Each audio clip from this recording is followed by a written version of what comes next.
So thanks everyone for coming. This is our third garden talks. Unfortunately, we haven't got the sun on our side this one. The first speaker that we've got is Guy from Millboard. Guy is actually one of the owners at Millboard.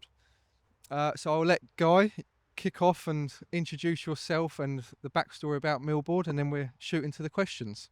Yeah, good. Thank you, Oliver. Yeah, thank you, Camilla. Thanks for inviting us down here today. So pleased to be with you all. So just a bit of a background history on Millboard.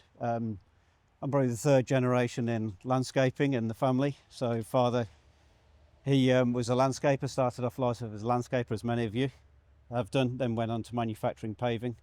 And prior to that, my grandfather was a nurseryman, so I spent many years in the nursery.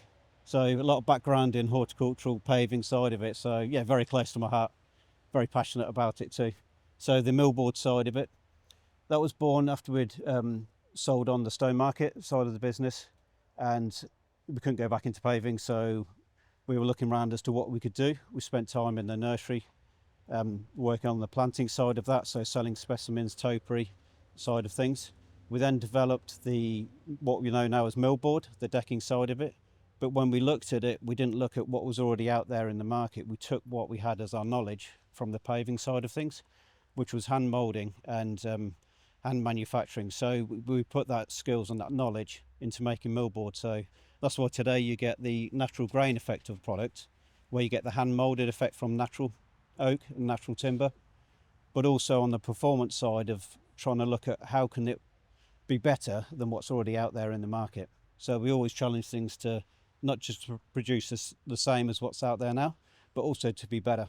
And with the landscaping background, as to how can this make it easy for our installers to install as well. So.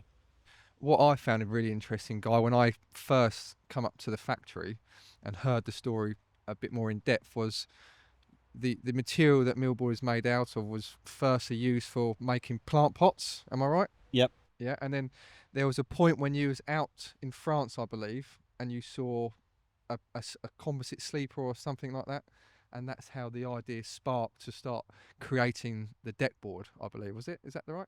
That's right. Yeah, that's correct. So yeah, the material we use, the polymer material, we were making lightweight outdoor planters, so a world first.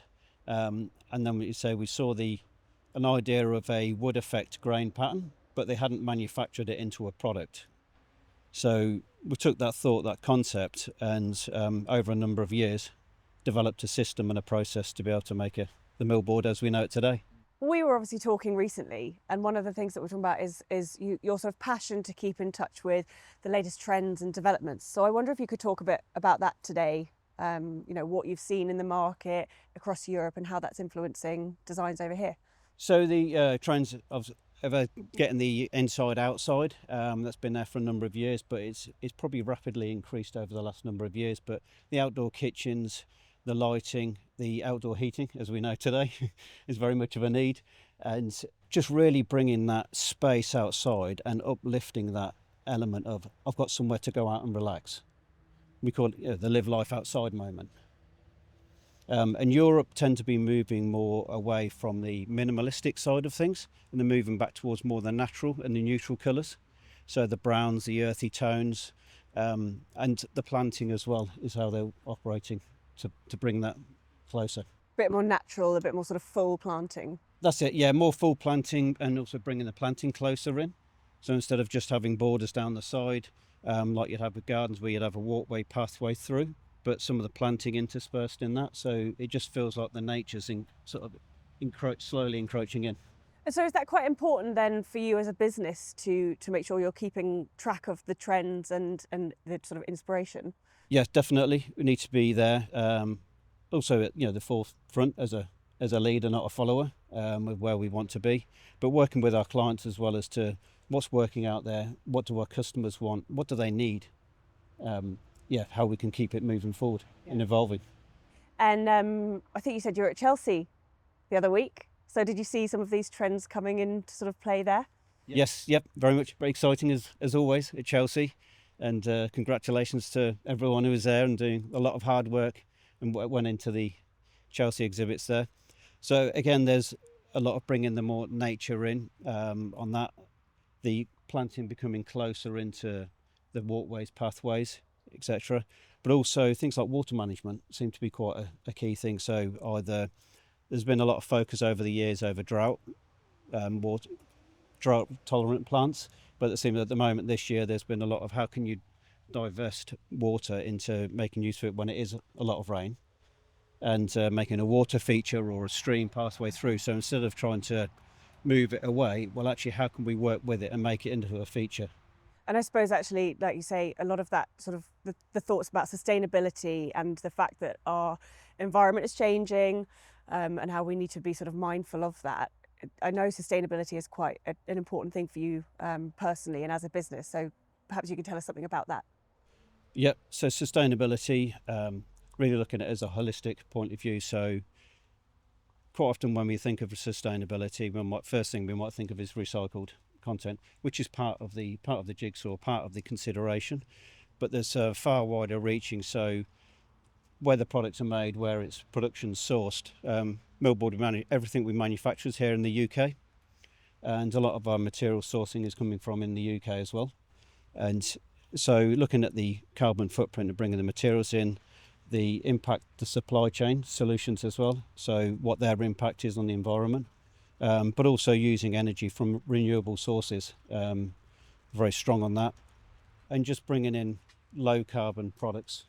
So it might not always be the most commercially best option, as the cheapest option, but actually if it's the best for sustainability and looking on that side. The other big factor on there is about the people who we impact. So that's the employees, our customers, the wider impact of people out there. So living wages, we're a heavy promoter of that. Child labour, obviously there's no child labour in our production, but it's how do we consider those things when we're sourcing products. Do you find that your customers are sort of mindful of that, or are they not really focused on that at all? Yeah, the customer, it's been increasingly so, and people want to know where products are made from, where they're coming from, what's going into it, and then at end of life, what happened to the product at end of life. So people are becoming increasingly aware. Yeah. What are the options for the end of life of Millboard? What are the solutions out there? Yep. So at the moment you can there's plenty of things you can use, things like offcuts, you can do planters, you can do seating, you can repurpose it. End of life options, at the moment there can be, we're looking at options of how to regrind it down and put it back through a production process. We haven't got it perfected yet, but we're working on that side of it. Yep. So you're looking at innovative solutions to create that full circle, cradle to grave sort of process. That's it, yeah. So the circular economy on that, yep. And in terms of, you must supply a lot of beautiful outdoor spaces, and I'm sure you've seen many yourself, Guy. What would you say is the influence? How important is the well-being of the outdoor spaces that you're seeing? Well-being, yeah, is key. I know the awareness has been raised more recently, but we go back to COVID. It was not long ago when we had lockdown, and we all felt that we were cooped up, like, in our homes, you couldn't get out. The pressure, the stress, on the anxiety on that, but it really sort of brought that realization that we need that outdoor space. We need to get out in nature, and you look at things like health spas. Their emphasis on natural wood. It's known that natural wood brings that calmness, that natural feeling, and that wood effect. Yeah, well, we're seeing that a lot here, like you say, with the more sort of earthy tones, and people definitely taking priority on their health nowadays over just not looking after themselves, basically. Okay, so what are your plans now in terms of growth? Because I see you're doing quite a lot out in America. You've got is it a fulfillment centre out there now, and what are your plans out in America? What you're up to out there? Yep. So America, we've been working with a distributor a number of years. We've now gone in now. We've actually set up Millboard USA. So really to sort of get in and give the Americans what you're enjoying here in the UK and through Europe, and to give them the Millboard, the live life outside experience. Mate, and who's out there managing all that? Is you got one of the brothers out there? Who's out there? It is, yeah. So the CEO, Jerry, he's out there. He's been over there since the beginning of the year, so setting up the company and managing that side, taking it forward. So And what trends are you seeing out in the US? Is it similar colours, or are they ahead, behind? Where would you say? US, yeah, slightly different. They tend to work on their two tones on their deck, so they'll have like a light grey and a dark grey, or a light brown and a dark brown. They're generally, UK and Europe are further ahead on the sort of colour palette trends than in USA, but they're quick followers. Yeah. Amazing. So you're still manufacturing all your boards and everything in the UK, and you'll ship that out to the US, where you hold it and then distribute. That's it. Yeah. So everything's still manufactured. Yeah, our own central base here, shipped over. So yeah, we continue to do that. Is there plans in the pipeline to set up out there eventually?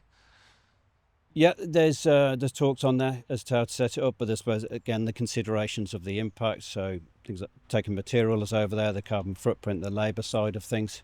There's a lot of factors in that. So It's always evaluating the steps. that's it. Yeah. Thank you, Guy. Absolute pleasure having you on. Thank you, Oliver. Thank you, Camilla. Appreciate your time today. Thank you.